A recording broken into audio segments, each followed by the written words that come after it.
Mr. President, as I briefed you earlier this week, on the 13th of January, the cessation of hostilities between Lebanon and Israel, while fragile, continues to hold. During the ongoing visit to Lebanon of the United Nations Secretary General, I had the opportunity to visit the UNIFIL area of operation earlier today with the Secretary General, of course, and we saw firsthand the situation on the ground. We also met with the Lebanese Armed Forces and with the caretaker Prime Minister in Beirut. From what I observed and based on what our interlocutors shared, the Lebanese authorities are committed to upholding their commitments under the cessation of hostilities and Resolution 1701.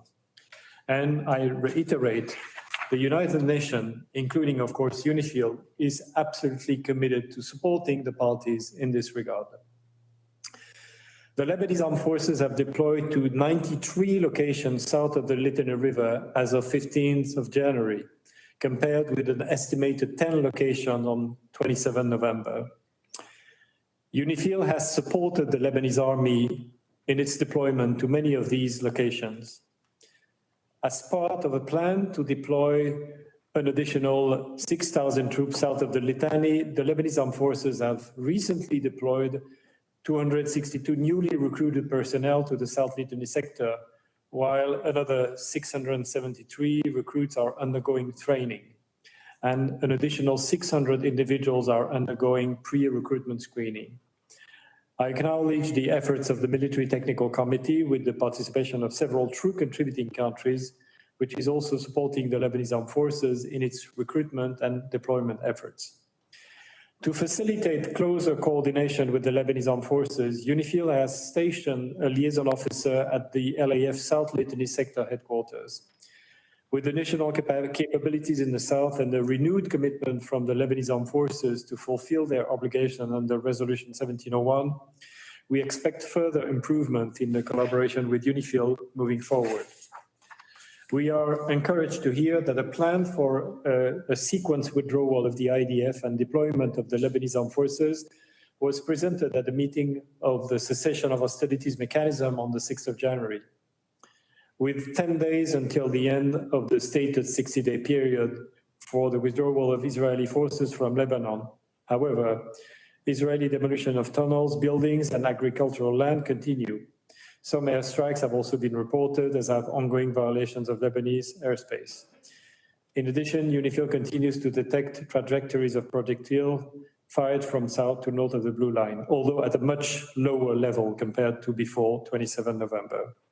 UNIFIL has only detected 3 trajectories fired from north to south of the Blue Line since 27 November, and none since the 2nd of December.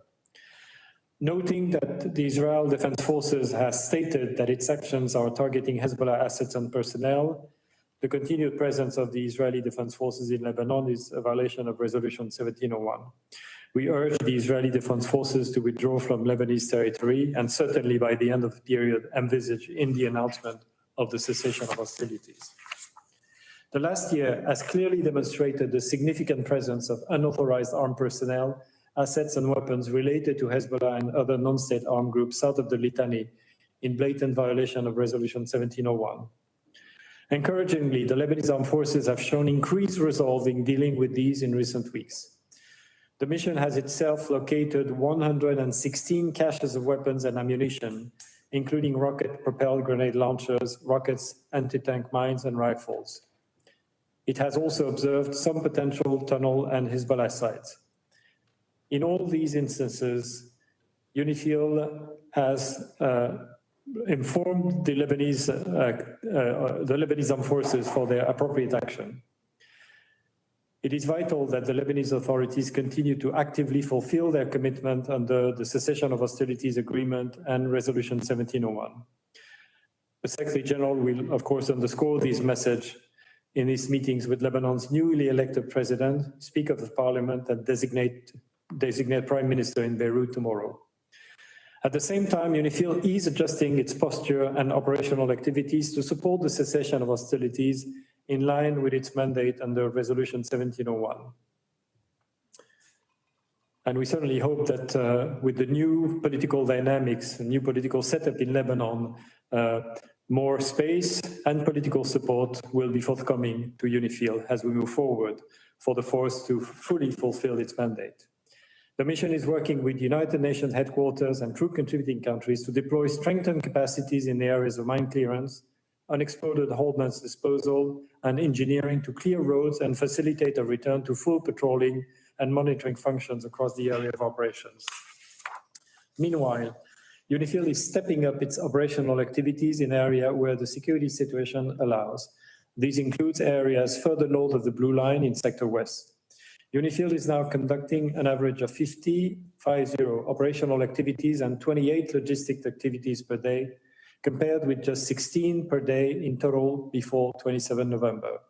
And UNIFIL would further strengthen and expand its operations. The mission will also seek to utilize technology to enhance its monitoring capacities along the Blue Line and throughout its area of operation.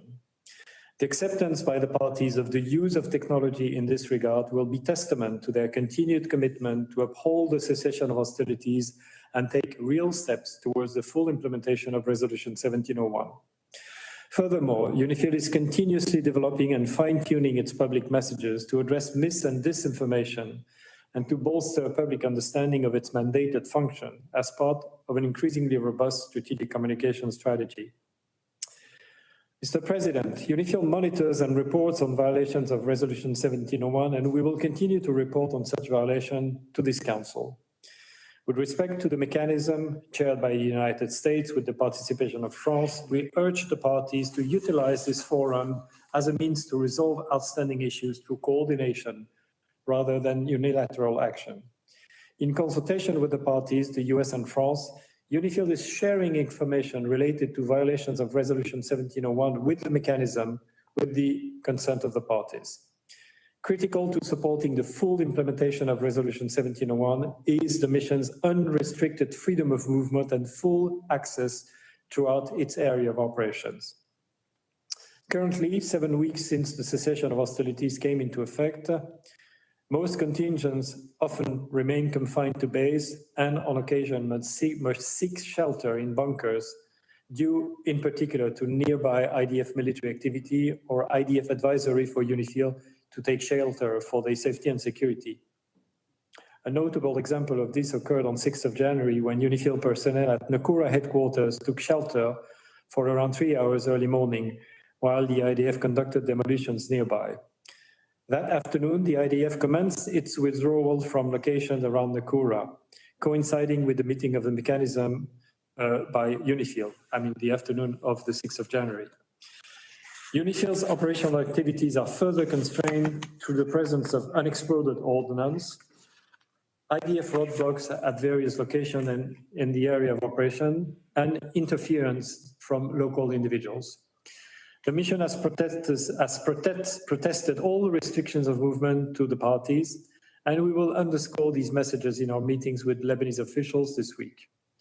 Despite these challenges, the mission is increasing the number and intensity of its operation. As the IDF has been replying to few, if not very few, of the mission's requests for deconfliction, the mission has adjusted to a notification system for critical operational and logistics movement. The mission continues to engage with the Israel Defense Forces to remove level 1, that is stay in base restrictions, so that it can return to level 1, normal activity, in all locations where the IDF is no longer present. Mr. President, while challenges remain, there is reason for optimism, coupled with strong determination that there will be no return to the past. Confidence in security and stability along the Blue Line is necessary for the communities of southern Lebanon and northern Israel.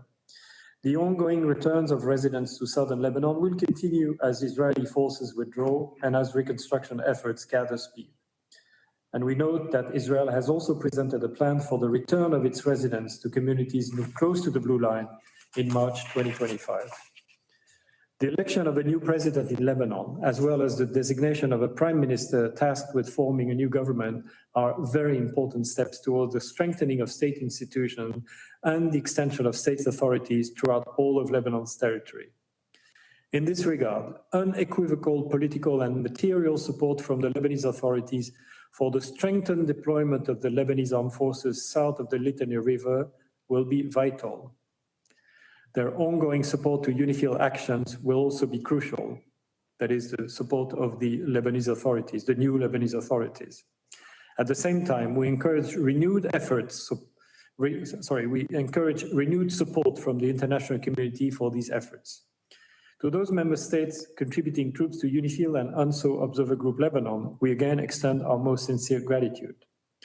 Mr. President, members of Security Council, General Gosha, who is serving temporarily as an acting head of mission and force commander of UNDOF until the deployment of Major General Anita Hasma in February, will now be briefing on the situation in the UNDOF area of operation. I would like to commend the efficiency and dedication of UNDOF and Observer Group Golan. The military and civilian personnel are serving in increasingly difficult circumstances. I thank you.